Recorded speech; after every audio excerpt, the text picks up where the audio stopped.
Assalamualaikum warahmatullahi wabarakatuh. Perkenalkan, nama saya Siti Rizda Rosipah dengan NIM 2010307015, tugas kewarganegaraan dengan dosen Ridwan. Saya mahasiswa Stikes Widya Dharma Husada Tangerang. Di sini saya ingin menjelaskan tentang demokrasi. Yang pertama ada pengertian demokrasi, yang kedua ada sejarah demokrasi, dan yang ketiga ada bentuk demokrasi, dan yang terakhir ada perkembangan demokrasi. Pengertian demokrasi. Secara etimologi atau asal-usul kata demokrasi berasal dari dua kata, yaitu demos yang berarti rakyat dan kratos atau kratein yang berarti pemerintah, sehingga dapat diartikan sebagai pemerintah rakyat atau yang lebih kita kenal sebagai pemerintah dari rakyat, oleh rakyat, dan untuk rakyat. Sedangkan terminologi atau definisi demokrasi adalah bentuk atau mekanisme sistem pemerintah suatu negara sebagai upaya mewujudkan kekuasaan warga negara atas negara untuk dijalankan oleh pemerintah negara tersebut. Berikut ini pengertian demokrasi menurut para ahli. Yang pertama ada Aristoteles. Demokrasi adalah suatu negara, kebebasan karena melalui kebebasanlah setiap warga negara bisa saling berbagi kekuasaan di dalamnya. Yang kedua ada Abraham Lincoln. Demokrasi adalah pemerintah dari rakyat, oleh rakyat, dan untuk rakyat. Yang ketiga adalah Muhammad Hatta. Demokrasi sebagai sebuah pergeseran dan pergantian kedaulatan raja menjadi kedaulatan rakyat. Dan selanjutnya ada sejarah demokrasi di Indonesia. Yang pertama, penerapan demokrasi parlementer dari 1950 sampai 1959. Yang kedua ada demokrasi terpimpin atau Orde Lama dari 1959 sampai 1969. Yang ketiga ada demokrasi Pancasila atau Orde Baru dari 1965 sampai 1998. Yang keempat ada demokrasi pasca Orde Baru masa reformasi dari 1998 sampai sekarang. Bentuk demokrasi terbagi menjadi dua. Yang pertama, demokrasi langsung. Demokrasi langsung merupakan suatu bentuk demokrasi di mana setiap rakyat memberikan suara atau pendapat dalam menentukan suatu keputusan. Yang kedua, demokrasi tidak langsung. Demokrasi di mana kekuasaan rakyat atau peran rakyat dapat diwakilkan tetapi tetap kekuasaan tertinggi ada di tangan rakyat. Demokrasi berdasarkan hubungan antara kelengkapan negara. Yang pertama ada demokrasi perwakilan dengan sistem referendum. Yang kedua ada demokrasi perwakilan dengan sistem parlementer. Yang ketiga demokrasi perwakilan dengan sistem kekuasaan. Dan yang keempat demokrasi perwakilan dengan sistem referendum dan inisiatif rakyat.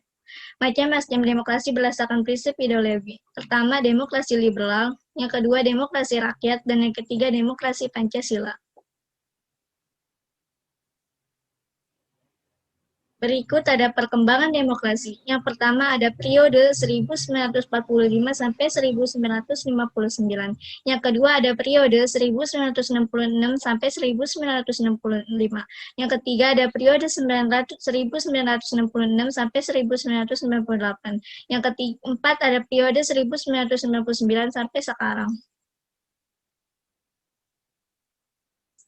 Dan selanjutnya, pada periode 1949 sampai 1959, pada periode ini telah diletakkan hal-hal mendasar bagi perkembangan demokrasi di Indonesia untuk masa selanjutnya, yaitu yang pertama, pemberian hak-hak politik secara menyeluruh. Para pembentuk negara sejak semula punya komitmen besar terhadap demokrasi. Begitu Indonesia menyatakan kemerdekaan dari pemerintah kolonial Belanda, suatu warga negara yang dianggap dewasa punya hak politik sama tanpa dimensi ras, agama, suku, dan kedaerahan. Kedua, kekuasaan presiden dibatasi. Presiden yang secara konstitusional ada kemungkinan untuk menjadi diktator, kekuasaannya dibatasi Komite Nasional Indonesia Pusat KNIP. Untuk menghentikan perimeter ketiga dengan maklumat wakil presiden, maka dimungkinkan terbentuk sejumlah partai politik. Pembentukan sejumlah partai politik ini kemudian menjadi peletak dasar sistem pertanian di Indonesia untuk masa-masa selanjutnya dalam sejarah kehidupan politik Indonesia. Yang kedua ada Periode 1965 sampai 1966 adalah masa transisi ke Orde Baru, masa di mana pergolakan politik terjadi di Indonesia di pertengahan 1960-an, digulingkannya Presiden pertama Indonesia, Soekarno, setelah 21 tahun menjabat. Periode ini adalah salah satu periode paling penuh gejolak dalam sejarah modern Indonesia. Periode ini juga menandakan dimulainya 32 tahun masa kepemimpinan Soeharto. Digambarkan sebagai dalang besar, Soekarno mendapatkan kekuasaan dari usahanya menyeimbangkan kekuatan yang berlawanan dan semakin bermusuhan antara Tentara Nasional Indonesia dan Partai Komunikasi Indonesia. Pada tahun 1965, PKI telah menembus semua tingkat pemerintah, mendapatkan pengaruh besar dan juga mengurangi kekuasaan TNI. Tentang telah terbagi antara sayap kiri yang pro PKI dan sayap kanan yang didekati oleh negara-negara barat. Dan yang selanjutnya ada periode 1966 sampai 1998. Demokrasi Pancasila merupakan konsep demokrasi yang dipopulerkan oleh Orde Baru pada masa kepemimpinan Soeharto. Istilah demokrasi Pancasila lahir dari konsep pemikiran yang kontra atau berlawanan terhadap konsep demokrasi terpimpin masa Soekarno dari 1959 sampai 1965. Secara tidak langsung, pemberlakuan demokrasi Pancasila pada masa Orde Baru adalah sebuah upaya delegitimasi terhadap konsep demokrasi terpimpin Soekarno. Terbitnya Surat Pemerintah 11 Maret Super Semar pada 1966 menjadi penanda dari pelaksanaan demokrasi Pancasila masa Orde Baru. Dalam buku Demokrasi dan Konstitusi di Indonesia, studi tentang interaksi politik dan kehidupan ketatanegaraan dari tahun 2003, karya Mahfud MD, disebutkan bahwa demokrasi Pancasila mengutamakan musyawarah untuk mufakat. Pemimpin tidak diberi hak untuk mengambil keputusan sendiri ketika mufakat bulat tidak tercapai, melainkan melalui voting pemungutan suara.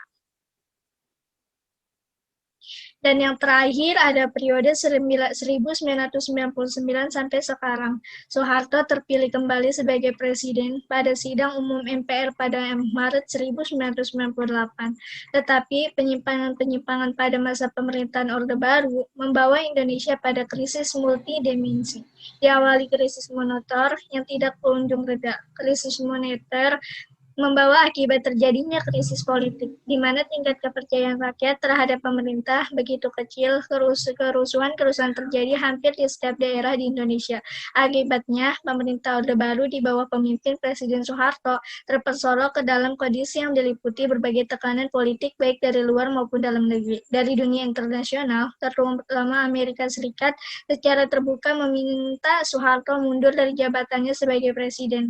Dari dalam negeri, timbul gerakan massa yang dimotori oleh mahasiswa turun ke jalan menuntut Soeharto lengser dari jabatannya. Sekian, terima kasih. Mohon maaf bila ada kesalahan kata. Saya Siti Rizka Rosipa sebagai mahasiswa Stika Swiden Nusada mengucapkan terima kasih banyak. Wassalamualaikum warahmatullahi wabarakatuh.